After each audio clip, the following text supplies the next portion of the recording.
días atrás escuchaba a dos señoritas en el metro. Según ellas, las religiones estaban en decadencia y próximas a desaparecer. Una de ellas le decía a la otra: ¿te fijáis que cada vez como hay más gente religiosa? Sí, le decía la otra, lo que pasa es que son tan cuáticos, creen cosas tan extrañas. Y bueno, eso era lo que ellas opinaban. Pero yo, para mí, yo personalmente creo todo lo contrario. Yo creo que las religiones gozan de muy buena salud y además hay un amplio abanico de ellas. Están lejanos los días en que se abominaban de las religiones. Hoy día no solamente se las tolera, sino que también hasta se las promueve. Y no resultó entre chocante y ridículo ver a alguien que se profesa agnóstico ahí saltando con el mismo paso en una danza mapuche y agnóstico. O sea, ¿qué hace? O escuchar a un político y terminar su discurso diciendo gloria a Dios, gloria a Dios, gloria a Dios. No es que se convirtió, no, sino que él está haciendo uso de algo para captar a determinado segmento de la sociedad. Y así es como se promueven las religiones y distintas maneras de pensar. Algunos las consideran necesarias. Sí, no es necesario porque eso nos hace mejores. Hay toda una idea de que la religión hace mejor al hombre. No se dan cuenta de que justamente es lo contrario. La religión lo hace peor al hombre. Pero algunos lo consideran necesario. Y otros dicen, no sirve para nada, pero no le hacen daño a nadie, está bien. Y normalmente son de, bueno, yo respeto todas las religiones, yo soy muy respetuoso. Tienen esa idea. Para algunos son necesarias, para otros son inocuas, son inútiles. Pero que hay. Pero cosa distinta es el cristianismo. Muy distinto. Y de un tiempo a esta parte hay una tolerancia hacia distintas religiones, pero no hacia el cristianismo, especialmente el cristianismo bíblico. Hay de diversas maneras se han intensificado los ataques contra el cristianismo. Pero tenemos que preguntarnos, ¿qué es el cristianismo? ¿Cuáles son sus orígenes? ¿Cómo surge la iglesia? Cada generación de creyentes debe tener respuestas correctas a estas legítimas interrogantes, como corresponde a quienes son exhortados a estar siempre preparados para presentar defensa con mansedumbre y reverencia a todo el que os demande razón de la esperanza que hay en vosotros, ¿cierto? Eso lo dice Pedro. Entonces, el hecho de estar preparado significa conocer cuáles son los cimientos, de dónde vienen. El cristiano tiene esperanza, y eso, hermano, es notorio. Es notorio, es distinto, vive distinto. La esperanza del creyente cuestiona la vida sin sentido del no creyente. Lo cuestiona. No es que usted lo va a cuestionar a él, no, sino que la vida del cristiano, cuando vivimos para Dios, cuando vivimos bajo los parámetros del Evangelio, cuestiona a aquel que no conoce a Dios y llega a preguntarse, ¿y por qué es diferente? Es la pregunta que me hizo hoy día el chofer. Uno lo puede ver, un hombre trabajador, pero había algo, él notaba, había una diferencia, y él quiso saber más de eso. Entonces, el cristianismo y el evangelio tienen una historia para contar, una historia que además se nos demanda anunciar, porque somos el pueblo de Dios, y el mismo Pedro lo dice, para que anunciéis, dice, que las virtudes de aquel que os llamó de las tinieblas a su luz admirable. Ahí en 1 de Pedro capítulo 2 versículo 10. Somos pueblo de Dios para que anunciemos las virtudes de Cristo. No mis virtudes, no las virtudes de mi grupo denominacional, sino las virtudes de Cristo. Además, el mismo Señor nos comisiona, porque Él nos dice ahí en Hechos capítulo 1 versículo 8, y me seréis testigos. Él nos comisiona, Él nos urge en esta tarea. Ahora, en la práctica de este sagrado deber, el mensaje claro y sencillo del Evangelio se ha contaminado con prácticas, con ritos, con creencias tan disímiles entre sí, que es bien poco probable que estas ideas tan distintas hayan surgido de una misma mente. Y esto confunde. Pilato, frente al Señor, frente a la verdad revelada, le pregunta: ¿qué es la verdad? Y el texto nos dice que antes que Jesús responda, Pilato da vuelta la espalda y sale afuera, lo deja solo. Y no es esa la manera recurrente muchas veces con las cuales nosotros vamos y hacemos preguntas. No somos así. Hacemos la pregunta, pero en realidad como que no nos interesa la respuesta. No la escuchamos. No escuchamos y tampoco investigamos. Lo que retenemos es lo que alcanzamos a tomar ahí y con eso nos conformamos. Pero preguntas más profundas o no las hacemos, y si las hacemos no escuchamos sus respuestas. Y si hay una demanda de investigación, eso no tenemos tiempo para esas cosas. Pero quiero proponerles, a partir de este domingo, que escuchemos. Hay documentos a los que podemos ir y podemos investigar. Para ello nos adentraremos en el libro de Hechos y veremos cómo comenzó todo. Por supuesto, hermanos, no podemos comenzar con nosotros, y esto se debe tener presente toda vez que hoy día se escuchan voces: la iglesia debe hacer esto, la iglesia debe hacer aquello. Así es la iglesia, dicen algunos. Otros dicen: no, la iglesia es así.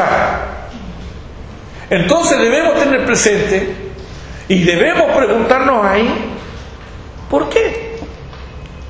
¿Concuerda eso que se está diciendo con lo que dice aquí en el libro de Hechos? También debemos preguntarnos nosotros: ¿dónde reside la autoridad? ¿Quién la tiene? Si el Evangelio nos fue dado de arriba, entonces en ese lugar es donde reside la autoridad.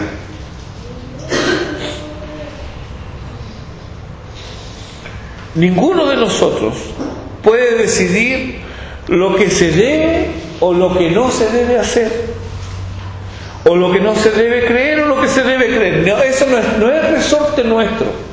Nosotros eso no lo decidimos. Algunos lo hacen, pero siembran confusión porque le llaman cristianismo a su particular entendimiento y práctica. Sin embargo, Cristo no está presente ni en espíritu ni en las palabras de sus apóstoles. Por lo tanto, eso no es cristianismo, porque el cristianismo es Cristo. Cuando del origen de la iglesia se trata, tenemos una única autoridad, y esa es la autoridad de la Biblia. Y aquí en el libro de Hechos tenemos a un hombre culto, instruido, médico de profesión, un viajero incansable, aventurero, investigador, historiador, escritor y teólogo. Todo eso.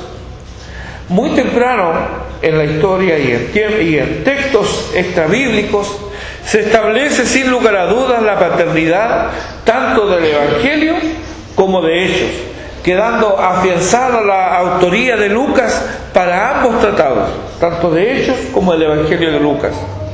Hechos, capítulo 1, versículo 1, comienza diciendo: en el primer tratado, oh Teófilo, hablé acerca de todas las cosas que Jesús comenzó a hacer y a enseñar. Así comienza Hechos. Este versículo nos remite al prefacio del Evangelio de Lucas, en Lucas capítulo 1, los versículos 1 al 4. Y este será nuestro texto hoy. Y el título del sermón es ¿Cimiento real o la fe del carbonero? Ya vamos a explicar por qué. Entonces, Lucas capítulo 1, los versículos 1 al 4. Dice: puesto que ya muchos han tratado de poner en orden la historia de las cosas que entre nosotros han sido ciertísimas, tal como nos lo enseñaron los que desde el principio lo vieron con sus ojos y fueron ministros de la palabra, me ha parecido también a mí, después de haber investigado con diligencia todas las cosas desde su origen, escribírtelas por orden, oh excelentísimo Teófilo, para que conozcas bien la verdad de las cosas en las cuales has sido instruido. Destacaremos en este texto 5 cosas que nos servirán de guía en todo nuestro estudio posterior. 5 cosas. ¿Qué cosas? Destacaremos en primer lugar la historia, en segundo lugar los testigos, en tercer lugar la investigación, en cuarto lugar la redacción y en quinto lugar el propósito. Veamos entonces en primer lugar la historia. Lo primero que deberíamos considerar al dar cuenta de la esperanza que hay en nosotros es que nuestra fe se basa en hechos objetivos. Nuestra fe se basa en hechos objetivos. Los hechos históricos narrados sucedieron. Lucas dice que es la historia de las cosas que entre nosotros han sido ciertísimas. O como lo vierte la Nueva Traducción Viviente, él ha escrito un relato de los hechos que se han cumplido entre nosotros. No son invenciones, no son fábulas, sino que son hechos. No son invenciones humanas de una era precientífica, como les gusta decir a algunos. Es que en esos tiempos mucha ignorancia, falta de conocimiento, entonces la gente tenía que buscar una explicación a algunas cosas y ahí calza Dios. No, hermanos, son hechos. Eso es lo que nos dice Lucas. Segunda de Pedro capítulo 1 versículo 16 nos dice: porque no os hemos dado a conocer el poder y la venida de nuestro Señor Jesucristo siguiendo fábulas artificiosas. Este evangelio, esta salvación tan grande, fue anunciada primeramente por el Señor, nos dice Hebreos capítulo 2 versículo 3. Anunciada primeramente por el Señor. Pablo, al comparecer ante el procurador romano Festo y el rey Agripa, este rey era bisnieto del rey Herodes el Grande, les habla con plena convicción de las cosas concernientes a Cristo, que las cosas concernientes a Cristo son por ellos conocidas. Le habla como que ustedes ya saben, ustedes conocen. Dice él: pues el rey sabe estas cosas, delante de quien también hablo con toda confianza, porque no pienso que ignora nada de esto, pues no se ha hecho esto en algún rincón. Hechos 26:26.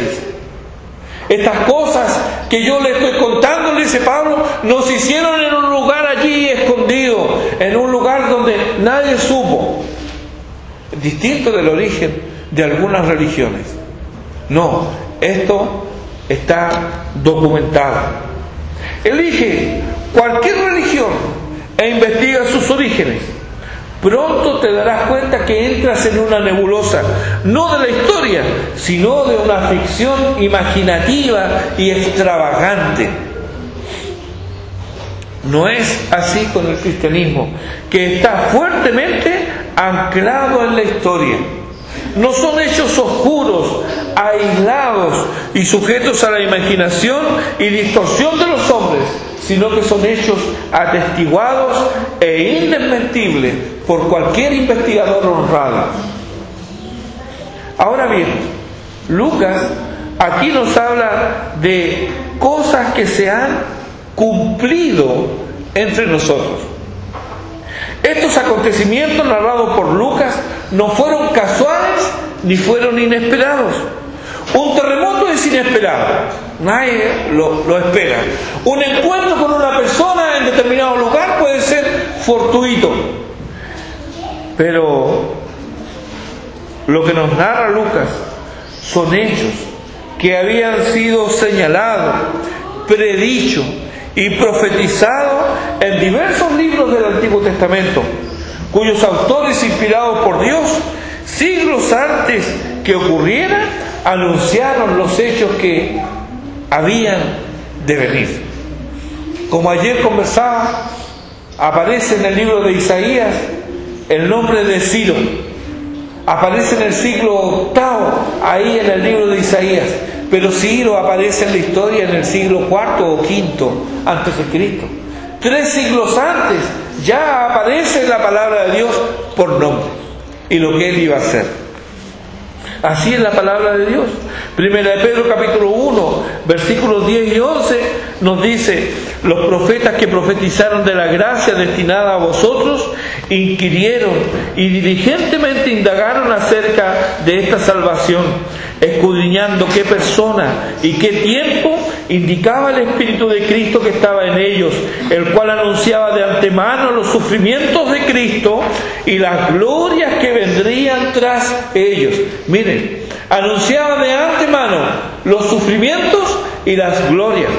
Cuando nosotros leemos el Salmo 22 o Isaías 53, tenemos plena certeza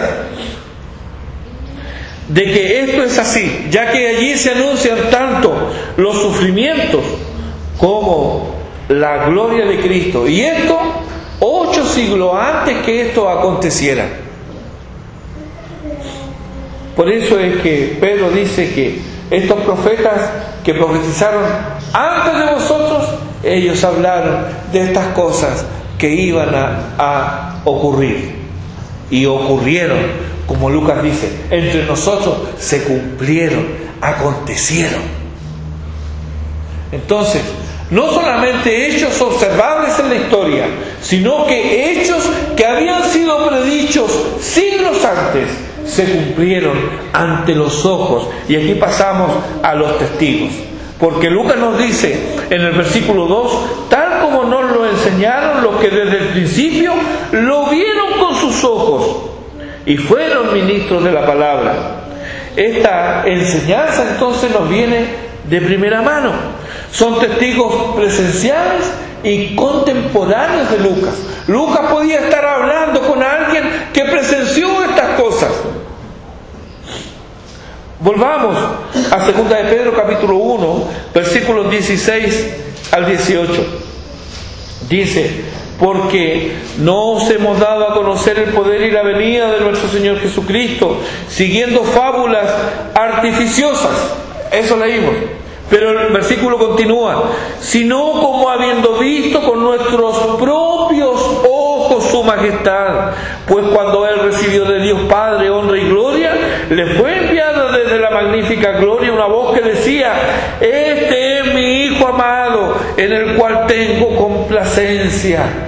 Y dice Pedro: y nosotros oímos esta voz enviada desde el cielo cuando estábamos con Él. Nosotros lo oímos, nosotros lo vimos. Testigos presenciales.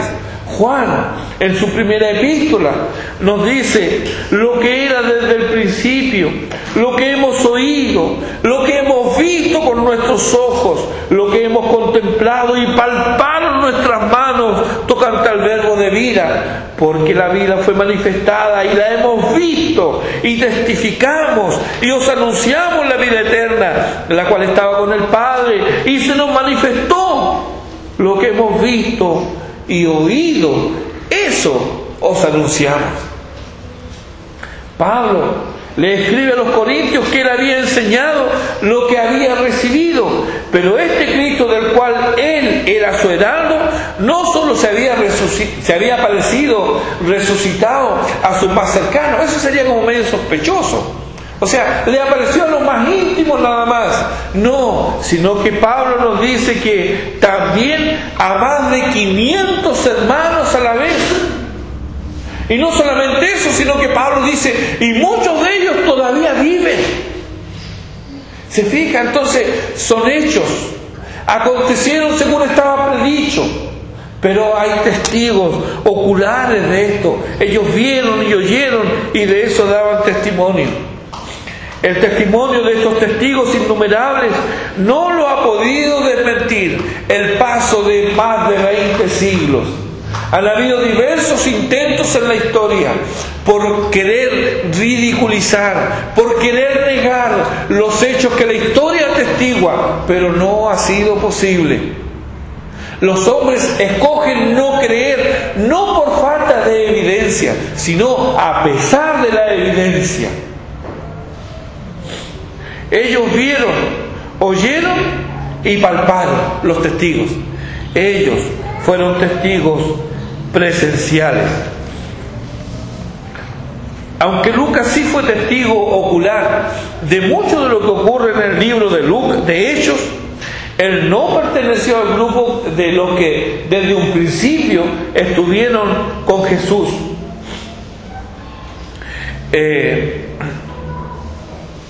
Estos que de un principio estuvieron con Jesús entregaron lo que vieron y oyeron.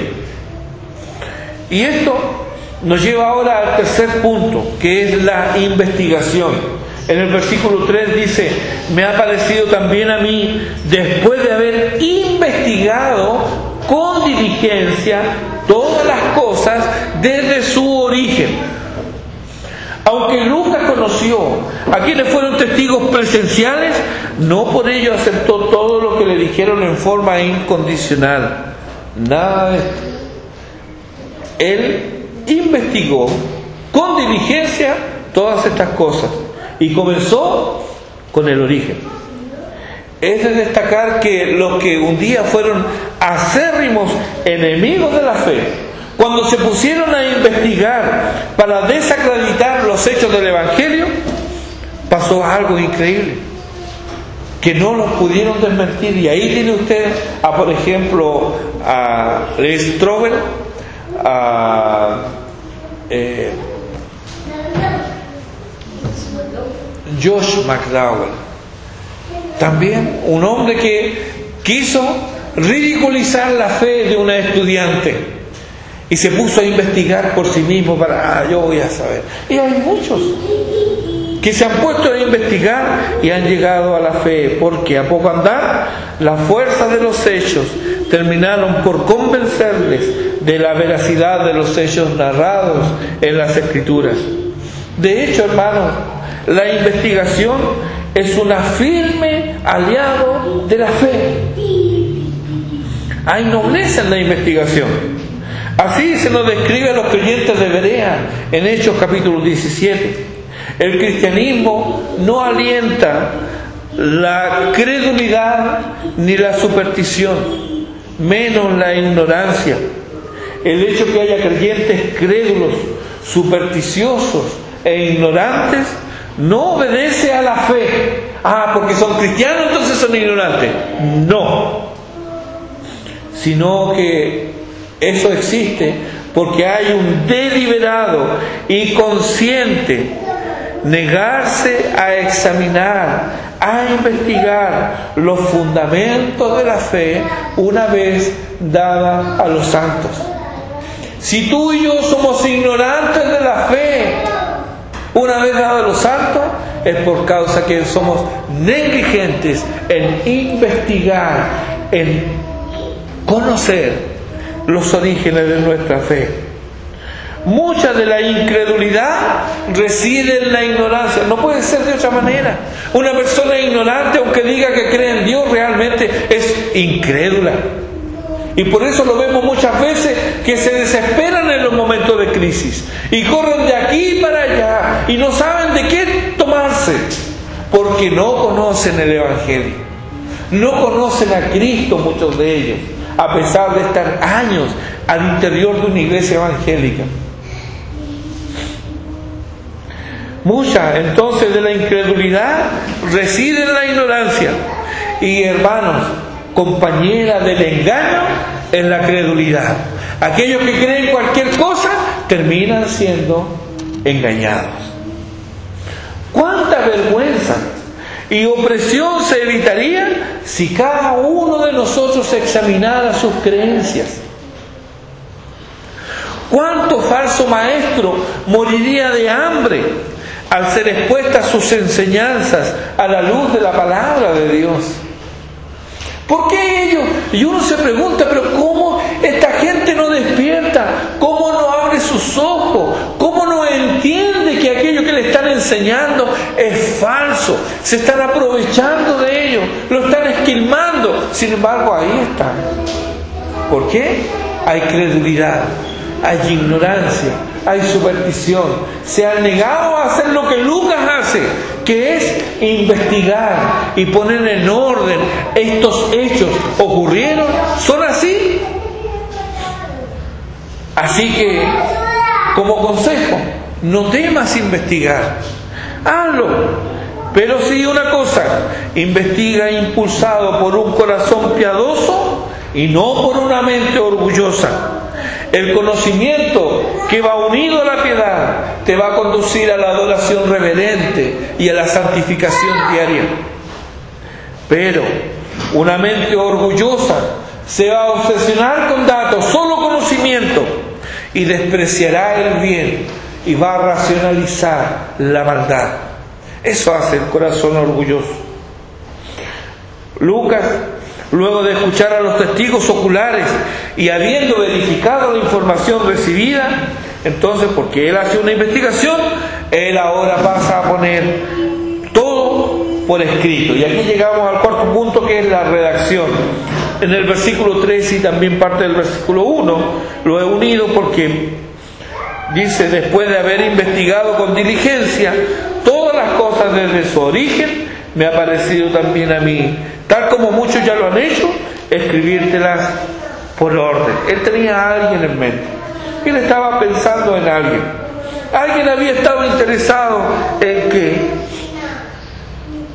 en conocer el Evangelio.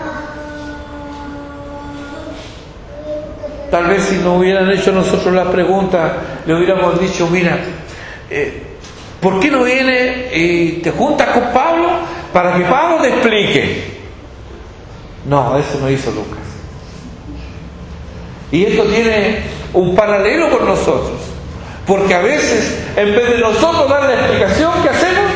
Mira, el pastor te puede explicar,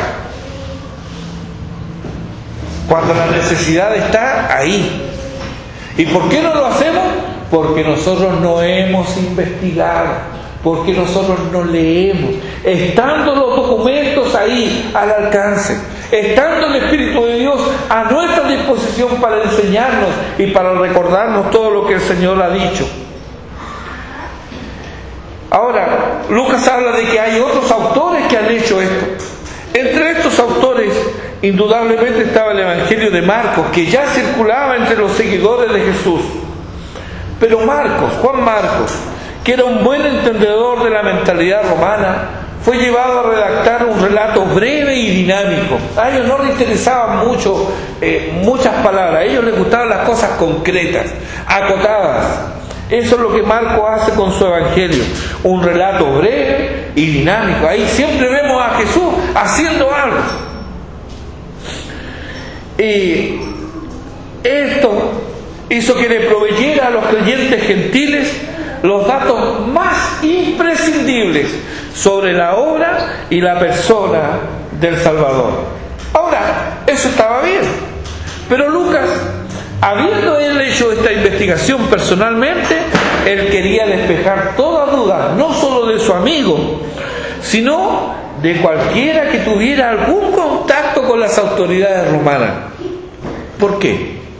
Porque para entonces ya circulaban rumores que los cristianos eran sediciosos y subversivos. Y Lucas se encarga de despejar estas calumnias, puesto que presenta a los seguidores de Jesús inocentes de los cargos que se le imputan. Y eso uno puede ver eso cuando lee Lucas y Hechos. Lucas muestra cómo oficiales romanos no tuvieron nada que temer, y muy por el contrario, tuvieron un trato amable y amistoso con los cristianos, llegando incluso algunos de ellos a la fe. Así vemos, por ejemplo, que nos es presentado el centurión en Capernaum, ahí en Lucas 7. Un centurión que tiene respeto por el Señor, y no solamente eso, sino que muestra una fe que es alabada por el Señor. Pero también está el centurión ante la cruz. Cuando muere el Señor, este centurión dice verdaderamente, es el Hijo de Dios. También Lucas nos presenta al centurión Cornelio en Hechos capítulo 10, y al procónsul de Chipre, Sergio Paulo, que dice, deseando oír la palabra de Dios, dice el texto en Hechos 13, del 4 al 12, en el versículo 12 dice que él creyó, maravillado de la doctrina del Señor. ¿Se fija? Eran autoridades romanas, pero se convirtieron al Evangelio. De modo que Lucas escribe no solo porque sabe, sino porque él también se debe a su Señor y a la iglesia.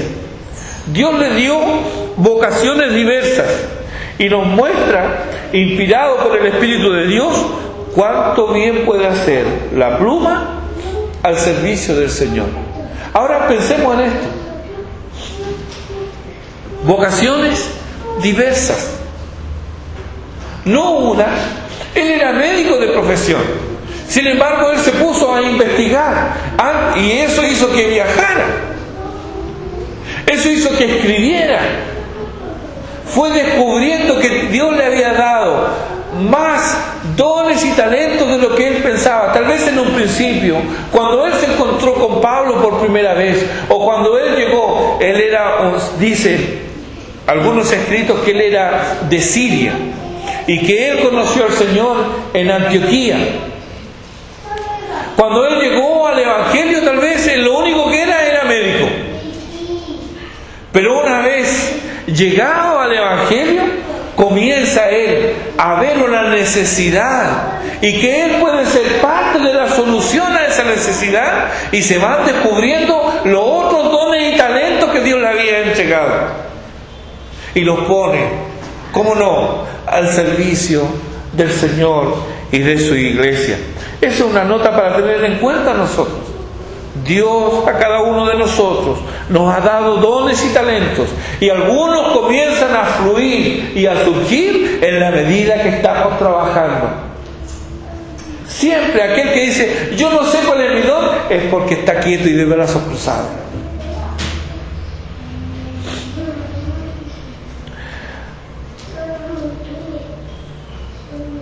A modo de ejemplo, la institución de la religión cristiana, que es uno de los libros que mayor impacto ha causado en la cristiandad. La institución de la religión cristiana no fue escrita con el ánimo de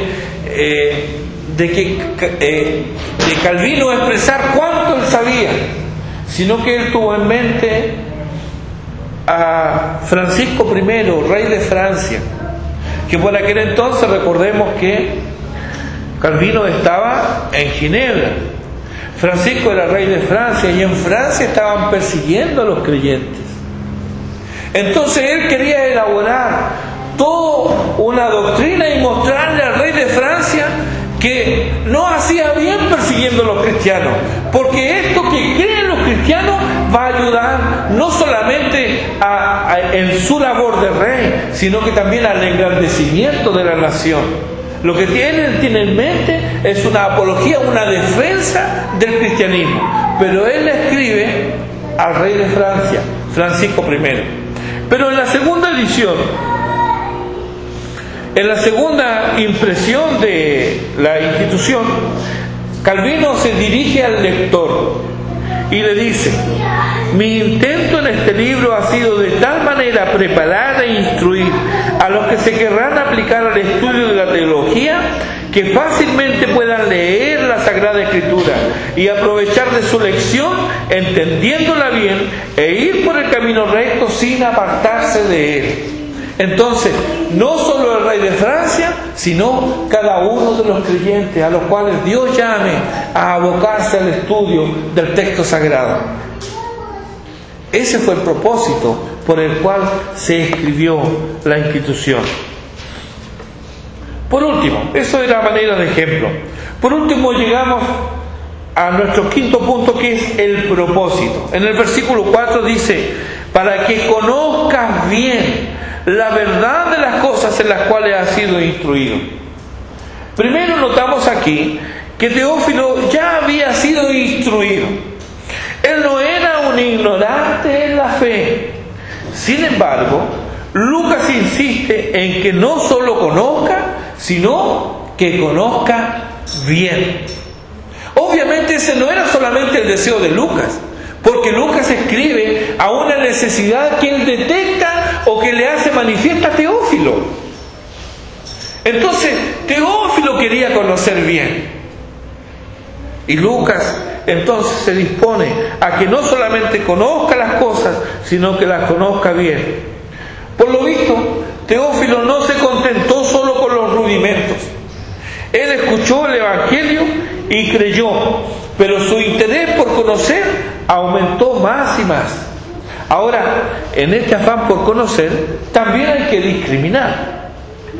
Porque temprano en la historia de la Iglesia comienzan a introducirse ideas y conceptos ajenos al cristianismo.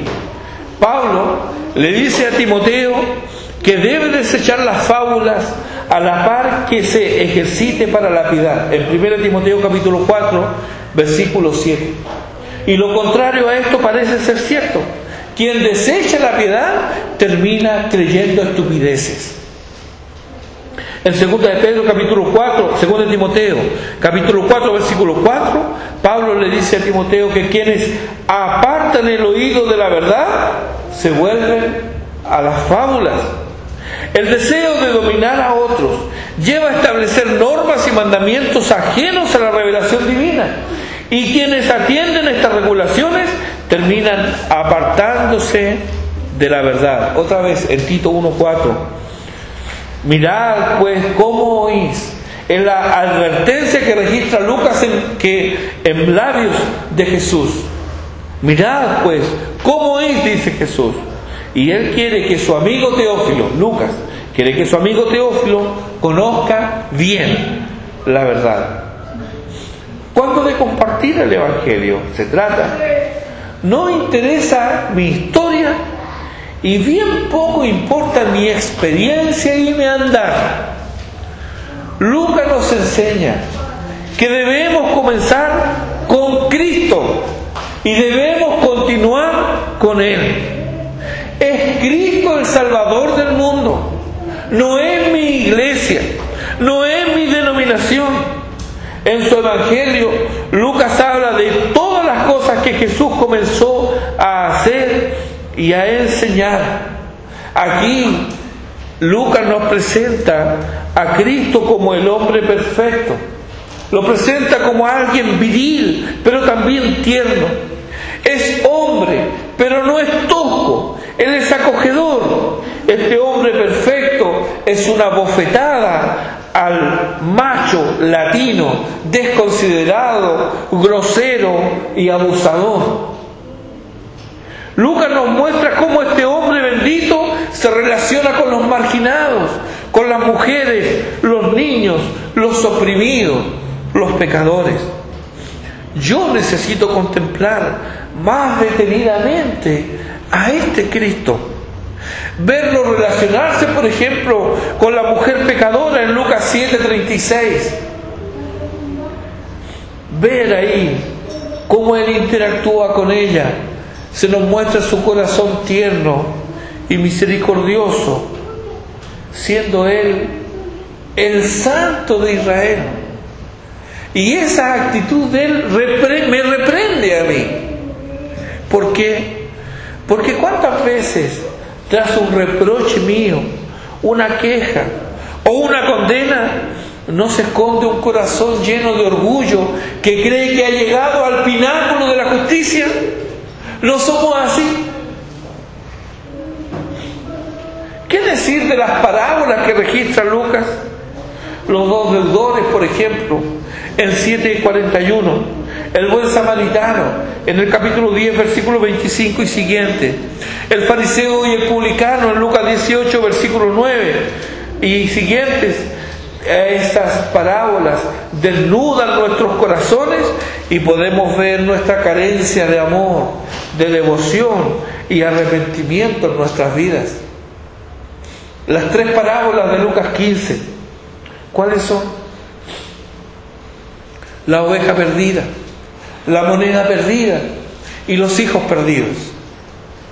Esas tres parábolas son el corolario del Evangelio, resumido en Lucas 19:10, donde ahí nos dice: porque el Hijo del Hombre vino a buscar y a salvar lo que se había perdido.